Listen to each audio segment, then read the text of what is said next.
Welcome to this explainer. Today, we're diving into how an economics graduate from France absolutely transformed a legendary football club and honestly, the modern game itself. We're looking at the lasting legacy of Arsene Wenger. Now, whether you're a diehard football fan or just someone fascinated by leadership and cultural shifts, what you really want to take away from this is how one person's rigid adherence to science, tactics, and pure economics can completely flip an entire industry on its head. Let's get right into it.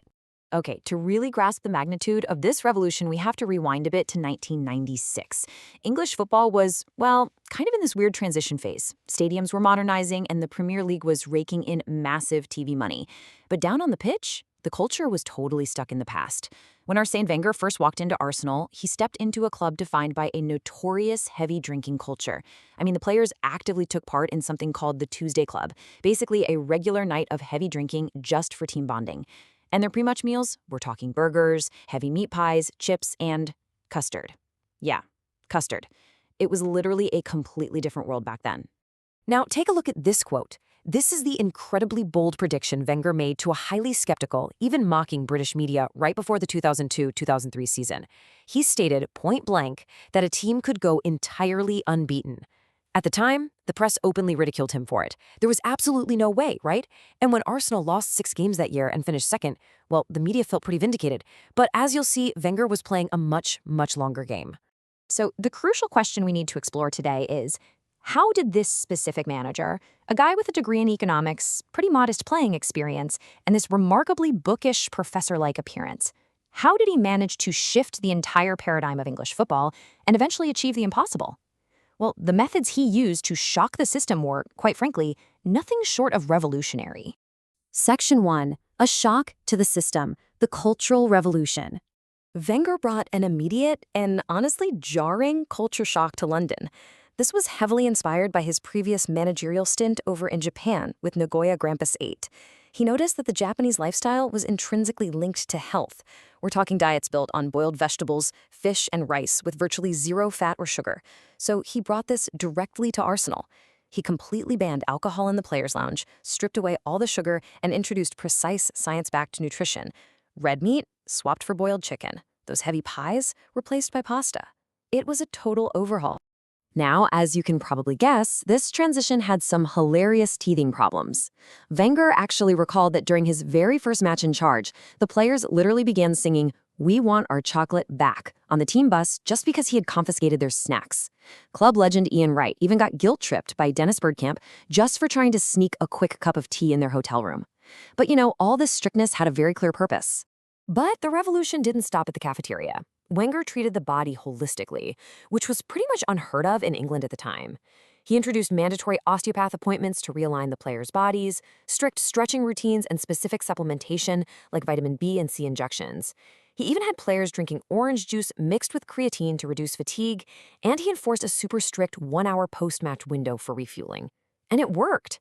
It worked so well that older players like Tony Adams and Lee Dixon extended their careers deep into their late 30s.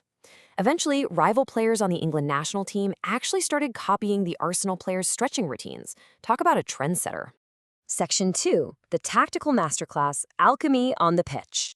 Of course, off-pitch nutrition is really only half the story here. To understand Wenger's true genius, we have to look at how he manipulated their shape on the grass.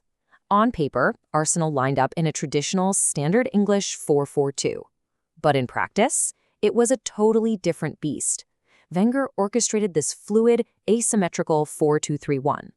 You'd have Thierry Henry peeling out wide into the left half space, which dragged defenders right with him. That opened up room for Ashley Cole to just bomb forward on the left flank, all while Dennis Bergkamp dropped deep to orchestrate the play.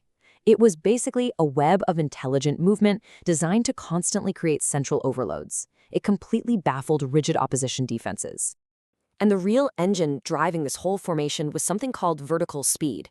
Now, unlike later iterations of Arsenal that focused super heavily on just holding possession, Wenger's early teams were designed to move the ball forward with devastating rapidity. They weren't just sitting back to absorb pressure and counterattack. They actively looked to penetrate the defense and progress the ball up the pitch as quickly as humanly possible the second they won it back. It was fast, and it was lethal.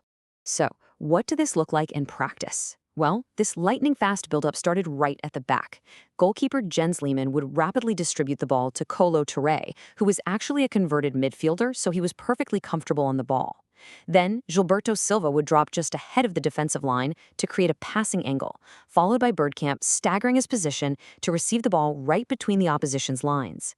By staggering their setup like this, Arsenal always had passing options to beat the press and launch those lightning-fast attacks. It was like a perfectly choreographed dance. Moving on to Section 3, Building the Invincibles, the summit of 2003 to 2004. 0. That is the astonishing number of losses Arsenal suffered in the entire 2003-2004 Premier League season. Every single one of those profound physical and tactical innovations we just talked about culminated in this one historic, unforgettable summit in English football. Remember that quote from the beginning where the media literally laughed at Wenger's prediction? Well, just 1 year after making it, he silenced his critics entirely. To this very day, they remain the only side in the modern Premier League era to go an entire 38-game season completely unbeaten. Absolutely incredible. When you map out this timeline, it is honestly wild to see just how quickly Wenger's methods translated into unprecedented success in such a short window. I mean, he arrives in 1996, and boom, he secures his first league and FA Cup double by 1998. He repeats that immense feat in 2002, and then reaches the absolute pinnacle in 2004 with the Invincibles. He took a team that was famously known for grinding out defensive 1-0 wins and transformed them into an attacking juggernaut that played with unparalleled flair. Section 4. The Price of Principle. The Catch-Up. However, the landscape of football began to drastically change around them, which led to a much more difficult second decade for the professor. As an economics graduate, Wenger deeply believed in strict financial prudence. Arsenal self-funded a massive state-of-the-art new stadium, which obviously required really strict budgeting. But right across London, a completely new era was kicking off. Overseas billionaires started entering the sport, highlighted by Roman Abramovich buying Chelsea in 2003 and then loaning the club over £1 billion over the next decade. So you had Arsenal relying on organic, self-generated revenue, while their rivals were suddenly fueled by virtually limitless external wealth. And the ultimate consequence of this economic discipline? Well, it played out right there on the pitch. Now, yes, he absolutely ensured the club's long-term survival, he solidified their financial base, and he built a world-class stadium without bankrupting the institution. That's a massive achievement. But the cost was a really painful trophy drought from 2005 to 2014. Arsenal frequently had to sell off their absolute best players to rival clubs who could just easily outspend them on wages and transfer fees.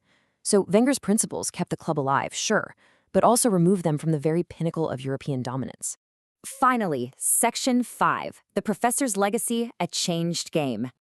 Despite the intense struggles and, let's be honest, the vocal fan frustrations of his later years when the game's finances kind of caught up to him, Wenger's objective mark on the sport is just undeniable. Get this, he managed a staggering 1,235 games for Arsenal over 22 years. In that time, he secured 716 wins, a record 7 FA Cups, and 3 Premier League titles. It is a level of longevity and consistent top-level management that, frankly, we are highly unlikely to ever see again in modern football. But you know what I find most fascinating? It's his cultural legacy today. Wenger was only the third foreign manager in Premier League history. His success literally paved the way for the globalized coaching landscape we see everywhere now.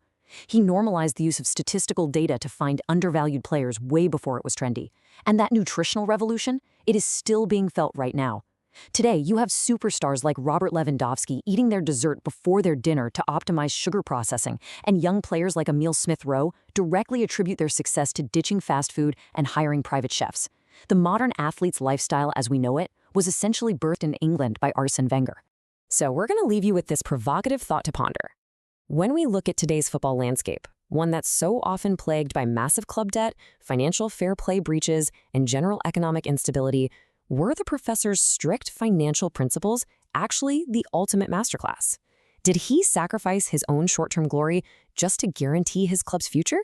It is a fascinating question. Thanks so much for joining us for this explainer, and remember, keep questioning the systems around you.